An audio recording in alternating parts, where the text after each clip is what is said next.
So I've tried to work with Cozmo and with Vector, and here is why I choose Cozmo uh, in favor of Vector. Cozmo is fun. Cozmo is simple. Cozmo has the three cubes, so it can build and destroy and play in a very objective, very clear, very fun way. Cosmo also has a great sense of humor. It congratulates himself whenever he accomplishes anything. It shows a lot of anger when something goes wrong. Uh, so, Cosmo is an entertainer. It will keep you busy looking at him dance and build and destroy. Uh, and you can program him easy. So, bottom line, he works out. Now, if you ask yourself really, how much capability can the company, Anki, put in something the size of a fist? Because the robot's tiny. The size of Vector limits so many things. For example, the microphone is hard to use anyway with Vector. It's a tiny microphone. And the speaker is also very tiny and very pitiful sounding. So the interaction between the human and Vector, when you ask it, what is the distance between Miami and Atlanta? You can barely understand what he's saying. Whereas Siri and Alexa and any phone is going to be 20 times better.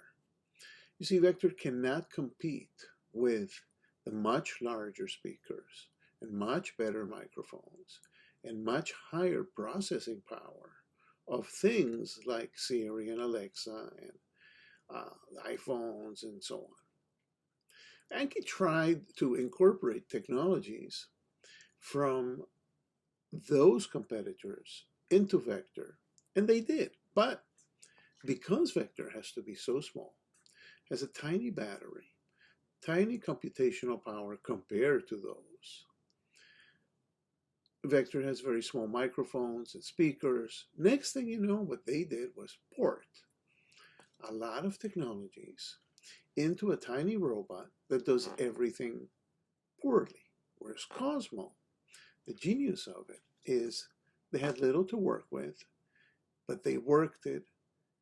And really, the benefit of these robots is their presence as small friends of yours that are on your desk in a small space, but pleasing you with their cute behaviors. That's really their role at this point. And Cosmo does it perfectly. It's simple, it's fun, it's dynamic, much more dependable than the Vector. Vector spends a lot of time acting goofy, trying to look around to no avail. It falls still from the table. You still have to guard him. So basically, all the new technology in Vector just missed the point.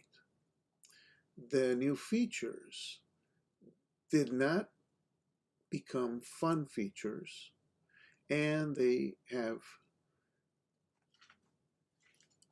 a competence that I would call embryonic and lacking compared to asking Siri for information from an iPhone, which is much better speaker, much better microphones, and much more processing power. A lot of comments of actual people who have used the two are that Cosmos fun right away, and that Vector is, well, you don't know what it's doing. It's looking around, trying to map the things on your desk. You know what? I don't need it to do that. None of them are good at really maneuvering around. They're better off having their own space on the desk. You clear up a little section, and then you put some borders. So bottom line, even though Vector has a lot more computational capability, without the 3 cubes, then the cube games are much more limited.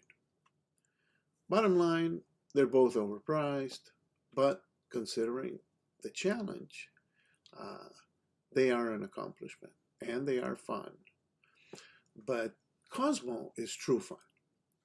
Anybody, any human, looking at the very endearing ways in which Cozmo laughs at himself and gets upset and is out there accomplishing a new task every few seconds is amazing company, uh, game capability. Whereas Vector is trying to do a lot of things poorly, way more inferior than the desktop model. So getting back to when you have a tiny fist-sized robot trying to accomplish things, what Cosmo has done is it made a great attempt, and it succeeded, in not having limitations, uh, considering the limited amount of behaviors that it chose to do. It was the first cut. Vector was the second cut.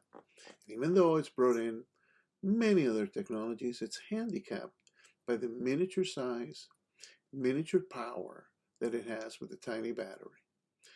So, of course, in the future, Vector will be able to acquire all those games. But the company's not moving towards that. They kind of feel like Cosmo already did the games, and they were looking for, the serious person. But the truth is that somebody that's going to buy a $200 fist-sized little ball of fun is either an adult who thinks like a kid or a kid that wants to have fun.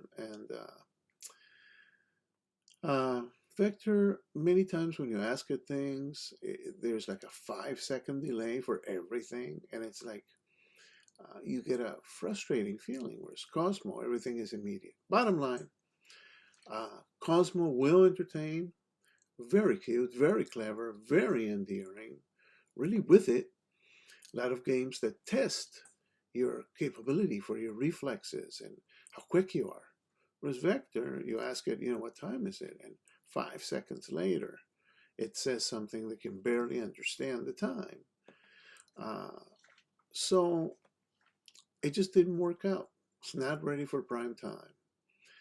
They both, of course, 2 years from now are going to be much more exciting, and so on. And other companies are going to get it, and they're going to realize what Anki had pioneered. It's an exciting field.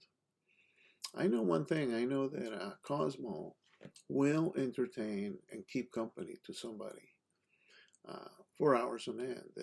And that is an incredible accomplishment considering the budget and the technology.